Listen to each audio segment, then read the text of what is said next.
Topic coming to the stage. He is a manager here at The Drop. Also my very good friend. Give it up for the very funny Kris.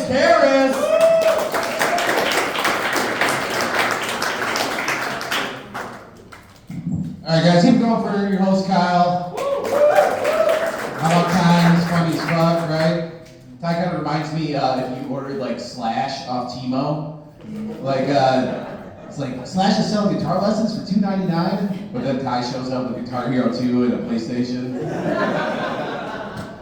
We all from South Bend, Indiana here, area, yeah. So I just moved down to Southwest Michigan, and there was a term that they use around here that I had never heard before. Because Michigan and Indiana share a border, they call the area Michiana. Yeah, and I'd never heard of that before. And it kind of feels like a little bit of stolen valor on Indiana's part. Like they come up to Michigan for our legal weed and our Great Lakes, and what they give us in return, the Indiana Pacers and the home of Michael Jackson, Gary, Indiana. It just doesn't seem like a fair trade to me. Like even Indiana's next beach town, they named Michigan City. Yeah, like I said, stolen valor. We all drinking tonight? Looks like partying. Sweet, yeah, me too. But I think I need to take a little break. I was talking to my buddy the other day. He's like, man, I drink like 8 beers a night. I've been using it as a depressant. I get all sad. I'm thinking to myself, fuck, I drink 8 beers a night too. But I've been mostly using it as nutrients at this point. I don't know if you can tell by looking at me. I got a body built by IPAs and Taco Bell. I like to describe my body type as like a roly-poly. Like I could probably get up in a perfect little ball. My son says if I was a Pokemon, I would be a Snorlax. Because I like to sleep and eat a lot of food. Or it could be the sleep apnea. Like I said, I'm getting like swole. But not like swole jack, but like swollen, like a beached whale. I've been hanging out with this chick recently, and she's got one of the little dogs that she trains with the dog buttons. Have you guys seen those?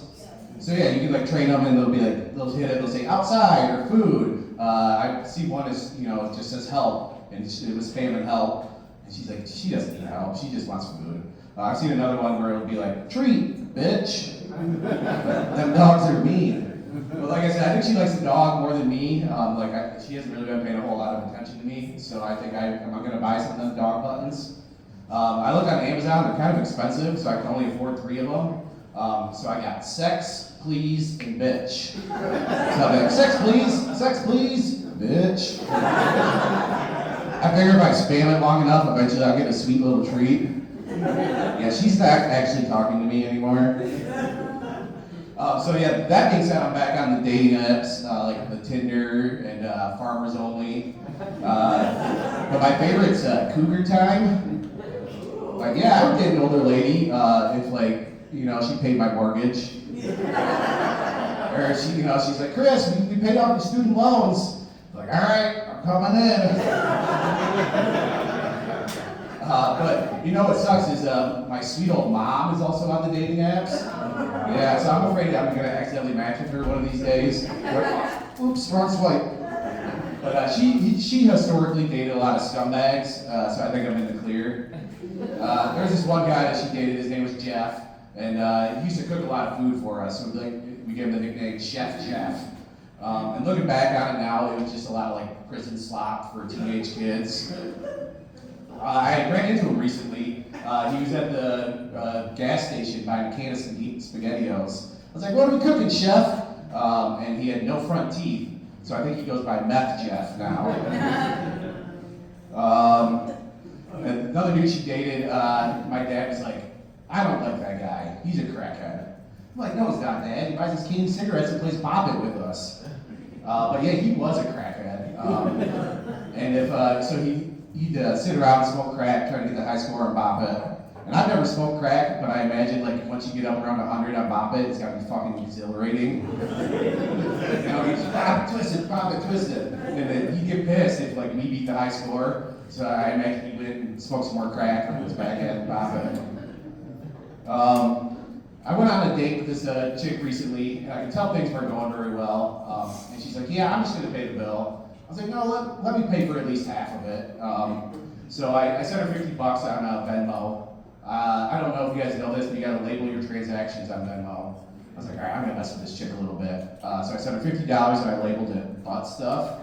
I don't know if you also knew this. All your friends and family can see your Venmo transactions. Not only can they see it, they can leave comments. Yeah, so my buddy Sean, he sees $50 butt stuff, and he just comments, nice. You know who else saw it was her dad. But he's a Catholic priest, so I think he was actually okay with the butt stuff.